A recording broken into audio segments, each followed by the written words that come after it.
जरा सोचो क्या हो अगर तुम्हें अचानक कोई ऐसा रहस्यमयी जीव मिल जाए जिसके पास अद्भुत शक्तियां हों, लेकिन अब कुछ खतरनाक लोग उसी जीव को हासिल करने के लिए तुम्हारे पीछे पड़ जाएं। ठीक ऐसा ही होता है हमारी आज की कहानी में। जी हाँ, नमस्कार दोस्तों, मेरा नाम है आयुष और आप सुन रहे हैं मुझे आपके अपने चैनल मूवी बूथ पर। इस कहानी की शुरुआत में हमें एलिसा नाम की एक लड़की दिखाई जाती है जो कि अपने पड़ोसी गिल के लिए खाना बना रही थी। अब क्योंकि एलिसा बोल नहीं सकती थी इसलिए उसके बहुत ज्यादा दोस्त नहीं थे। गिल उन गिने चुने लोगों में से एक है जो उसकी साइन लैंग्वेज को समझता था। कुछ देर गिल के घर पर वक्त बिताने के बाद एलिसा बस पकड़कर अपने काम के लिए निकल गई। लैब पहुंचते ही उसकी मुलाकात अपनी सबसे अच्छी दोस्त जोल्डा से हुई, जिसके बाद दोनों ने मिलकर रात भर अलग अलग कमरों की सफाई शुरू कर दी। उसी समय सिक्योरिटी हेड मिस्टर फ्लेमिंग ने सभी को इकट्ठा करके ऐलान किया कि T4 सेक्शन में एक बेहद कीमती स्पेसिमेन लाया जा रहा है जो कि अब तक का सबसे ज्यादा मूल्यवान है। पानी से भरे सिलेंडर को लाते हुए देख एलिसा की जिज्ञासा बढ़ गई। वो जानना चाहती थी कि आखिर इसके अंदर है क्या। जैसे ही वो पास पहुंची, अंदर का जीव बाहर निकलने की कोशिश में जोर जोर से टकराने लगा। तभी टीम सिलेंडर को जल्दी से कंप्रेसर में ले गई। सुबह जब एलिसा घर लौटी तो गिल बाहर इंतजार करता मिला, जिसके बाद दोनों पास की बेकरी में नाश्ता करने के लिए निकल गए। यह उनकी रोजमर्रा की जिंदगी थी, सीधी सादी, बस काम पर जाओ और वहीं पर कभी कुछ अनदेखा या अनघटा हो जाता था। बाकी उनका जीवन बहुत ही ज्यादा सरल था। एक रात जब एलिसा और जोल्डा सफाई कर रही थी तो अचानक उन्हें गोली चलने की आवाज सुनाई दी। लहूलुहान हाथों के साथ स्ट्रिकलैंड लैब से बाहर आ रहा था, जिसके बाद उन्हें तुरंत मेडिकल असिस्टेंट दी गई और वहीं दोनों लड़कियां बहुत ज्यादा हैरान और परेशान रह गईं। जिसके थोड़ी देर बाद वो दोनों कैंटीन में बैठी थी कि वहां पर मिस्टर फ्लेमिंग आ गया और उन्हें वापस लैब में ले गया। वहां का मंजर खौफनाक था।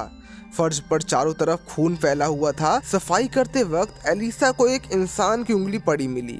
उसने उसे कागज के लिफाफे में रख दिया। जोल्डा मदद बुलाने के लिए बाहर गई और एलिसा अकेली रह गई।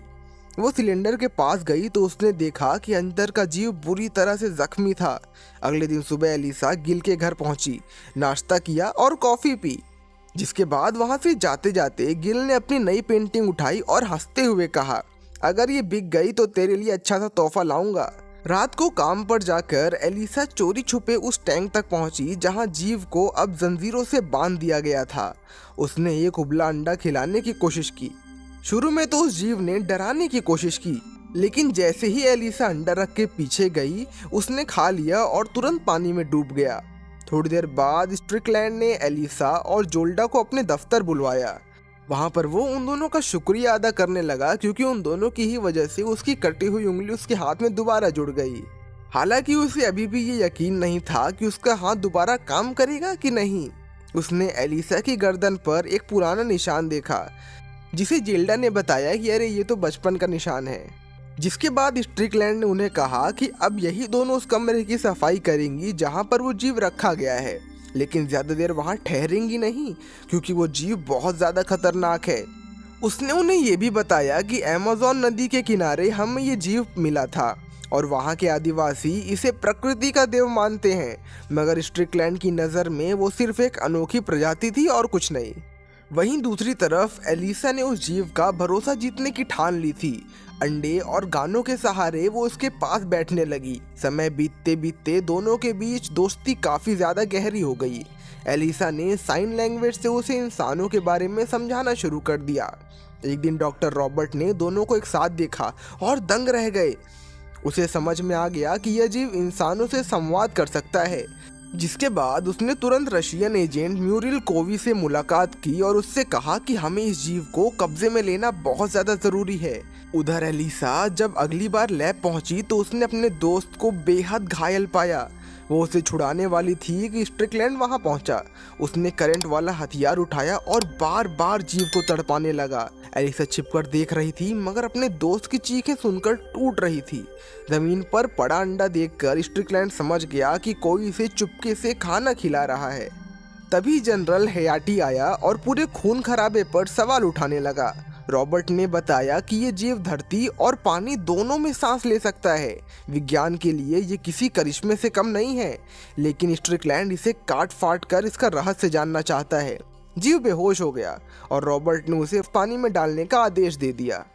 जिसके बाद रॉबर्ट ने जनरल को समझाने की कोशिश की कि इसकी जान लेना ठीक नहीं है, मगर जनरल अपनी मनमानी पर अड़ा रहा। सारी स्थिति देखकर एलिसा को समझ में आ गया था कि उसके दोस्त की जान खतरे में है। उसने घर जाकर गिल को सब कुछ बताया और मदद मांगी। पहले गिल तो मना कर रहा था कि ये सब पागलपन है, पकड़े गए तो हम सब जेल में सड़ेंगे, लेकिन एलिसा की जिद और उसके दर्द ने आखिरकार गिल का मन बदल ही दिया और वो उसके साथ चल लिया। वहीं दूसरी तरफ रॉबर्ट ने भी म्यूरियल को जनरल की योजना बताई। रूसियों का मकसद था कि इस जीव को जल्द से जल्द मार देना चाहिए ताकि अमेरिकी सेना इसका फायदा न उठा सके, लेकिन रॉबर्ट का इरादा साफ था। वो हर हाल में उस जीव को बचाना चाहता था। उसी रात एलिसा भी उसे छुड़ाने की योजना बनाने लगी, मगर जोल्डा और स्कॉटलैंड दोनों को उस पर शक होने लगा। सिक्योरिटी कैमरों की मदद से स्कॉटलैंड ने उसे पकड़ने का जाल बिछाना शुरू कर दिया। स्ट्रिकलैंड एलिसा की मासूमियत और जिज्ञासा को पसंद करने लगा था। उसे लगता था कि यह उसकी सबसे बड़ी कमजोरी है, लेकिन दूसरी ओर रॉबर्ट अब एलिसा की मदद करने के लिए तैयार हो चुका था। उसने गुपचुप तरीके से उसे लैब की चाबी थमा दी, जिसके बाद एलिसा ने मौके का फायदा उठाया और रहस्यमय जीव को वहां से बाहर निकाल लाई। वह उसे अपने घर के बाथटब में छुपा कर रखने लगी। इसी बीच जनरल ने स्कॉटलैंड को फिर से चताने की कोशिश की कि अगर वो अपने मिशन में फोकस नहीं करता तो उसे भारी कीमत चुकानी पड़ेगी। उधर जीव और गिल के बीच एक गहरा रिश्ता बनने लगा था। गिल की चोटें धीरे धीरे बढ़ने लगी क्योंकि जीव के पास ऐसा अद्भुत वरदान था जिसके द्वारा वो किसी भी चोट को बहुत कम समय में हील कर सकता था। इसी बीच म्यूरियल कोवी ने रॉबर्ट से कई सवाल किए और रॉबर्ट लगातार उनसे बचने की कोशिश करता रहा। इतनी मुसीबत कम थी कि एक और मुसीबत आ गई। मकान मालिक को एलिसा के कमरे पर थोड़ा शक होने लगा। पूछने पर एलिसा कुछ बताती नहीं थी और बड़ी ही चालाकी से उस बात को टालकर आगे बढ़ जाती थी। वहीं दूसरी तरफ जीव की हालत कुछ बिगड़ने लगी। इतना कम न था कि दूसरी तरफ जनरल भी स्ट्रिकलैंड पर पहले से ज्यादा गुस्सा करने लगा था। एलिसा भी धीरे धीरे उस जीव के प्यार में डूबने लगी थी। वह अपने मन के सपनों की दुनिया रचती जहां दोनों साथ हों, लेकिन बाहर हालात बहुत ज्यादा अलग थे। स्ट्रिकलैंड सच्चाई जानने के लिए रॉबर्ट पर दबाव डाल रहा था। आखिरकार रॉबर्ट ने हकीकत मान ही ली, जिसके बाद स्ट्रिकलैंड और रॉबर्ट सीधा जोल्डा के घर पहुंचे। वहां जोल्डा के पति ने उसे कुछ जरूरी सुराग दिए, जिससे आगे की कहानी और ज्यादा उलझ गई और उन्हें समझ में आ गया था कि आखिर वो जीव को लेकर कहां गई है। दरअसल जब एलिसा को ये बात समझ में आई कि ये जीव ऐसे सरवाइव नहीं कर पाएगा, तो उसने उसे एक खुले पानी के स्रोत में छोड़ने की ठान ली और इसीलिए वो वहां से उस जीव को लेकर गायब हो गई थी। वहीं दूसरी तरफ हमें दिखाया जाता है कि एलिसा ने उस जीव को पानी में छोड़ दिया है और वो उसे अलविदा कह रही है। इससे पहले कि वो वहां से जा पाता, स्ट्रिकलैंड वहां पर अचानक आ गया। उसने न सिर्फ जीव को गोली मारी बल्कि एलिसा को भी गोली से घायल कर दिया। गिल ने हिम्मत दिखाई और स्ट्रिकलैंड पर एक मोटी लकड़ी से वार किया। वार इतना तेज था कि स्ट्रिकलैंड वहीं बेहोश होकर गिर पड़ा। एलिसा के लिए परेशान गिल ने उस जीव से कहा कि तुम्हें इसे अपने साथ ले जाना चाहिए, जिसके बाद उस जीव ने एलिसा को अपनी बाहों में भरा और उसे पानी में लेकर कूद गया। पानी के भीतर जीव ने एलिसा की गर्दन पर गहरे निशान देखे।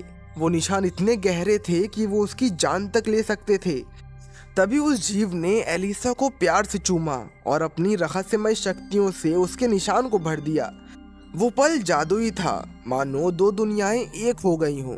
धीरे धीरे दोनों एक दूसरे की बाहों में खो गए। एक ऐसा प्यार जिसे शायद इंसान कभी समझ ना पाए, लेकिन उनके लिए ये सब कुछ था।